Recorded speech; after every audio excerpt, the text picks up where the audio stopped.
మిత్రులారా, నిన్న రేవంత్ రెడ్డి గారి నాయకత్వంలో తెలంగాణ రాష్ట్ర ప్రభుత్వం మంత్రివర్గ సమావేశం జరిగింది. ఆ మంత్రివర్గ సమావేశంలో పిసి ఘోష్ గారి కాళేశ్వరం ప్రాజెక్టు మీద వేసిన కమిషన్ నివేదికని సమర్పించడం జరిగింది. ఆ నివేదిక మీద పూర్తి స్థాయిలో చర్చ జరిగింది. ఆ చర్చని నిన్న తెలంగాణ రాష్ట్ర నీటిపారుదల శాఖ మంత్రి గౌరవ ఉత్తమ్ కుమార్ రెడ్డి గారు పవర్ పాయింట్ ప్రెజెంటేషన్ ద్వారా తెలంగాణ రాష్ట్ర ప్రజలందరికీ కళ్ళ కట్టినట్టుగా దాని మీద లోపాలని మనం చూపిస్తూ, అదేవిధంగా ముఖ్యమంత్రి గారు, ఉప ముఖ్యమంత్రి గారు చాలా స్పష్టంగా సుదీర్ఘమైన ప్రెస్ మీట్ తెలంగాణ ప్రజలందరికీ చాలా స్పష్టంగా అర్థమయ్యే విధంగా వాళ్ళు చెప్పడం జరిగింది.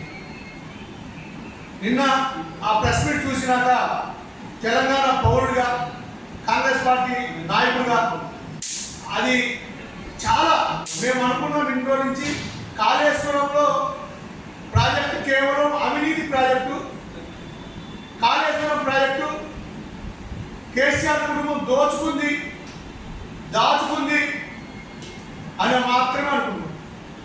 కానీ నిన్న ఆ సమావేశం చూసినాక, పిసి ఘోష్ గారి నివేదిక చూసినాక ఈ కూలిపోయిన కాళేశ్వరం ప్రాజెక్టు ప్రజాధనాన్ని దుర్వినియోగం చేసిన విధానం, ప్రజలు జవాబుదారీగా ఉండాల్సిన ముఖ్యమంత్రి ఒక ట్రస్టీగా ఉండాల్సిన ముఖ్యమంత్రి తన ఒంటెత్తు పోవడంతో, నియంతృత్వ విధానాలతో, నిర్లక్ష్య ధోరణితో ఎన్ని అవలక్షణాలని అన్ని అవలక్షణాలని రాత్రి కూడా డైనింగ్ టేబుల్ మీద కూర్చొని వాళ్ళు తీసుకున్న నిర్ణయాలని ఈ తెలంగాణ రాష్ట్ర ప్రజలకి, తెలంగాణ రాష్ట్రానికి తీరని ద్రోహం చేశాడు గత పాలకులు, గత ముఖ్యమంత్రి కేసీఆర్ గారు అని స్పష్టమైంది. కేసీఆర్ గారు ఈ కూలిపోయిన కాళేశ్వరానికి పూర్తి బాధ్యత తీసుకోవాల్సిందే.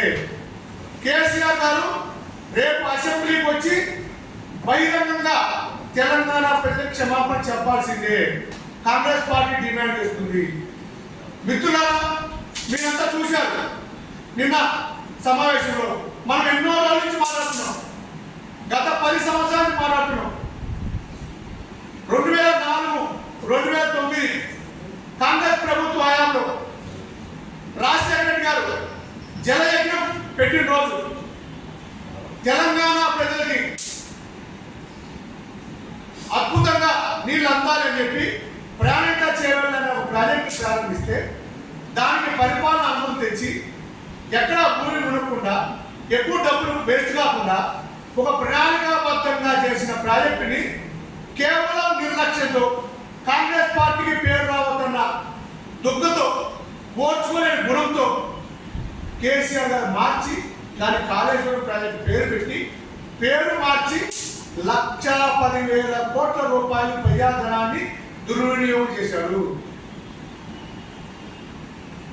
1 రూపాయి కాదు, 2 రూపాయలు కాదు, 2,000 కోట్లు కాదు, 3,000 కోట్లు కాదు, ఎన్ని రూపాయలు. ఇది ప్రజాధనం.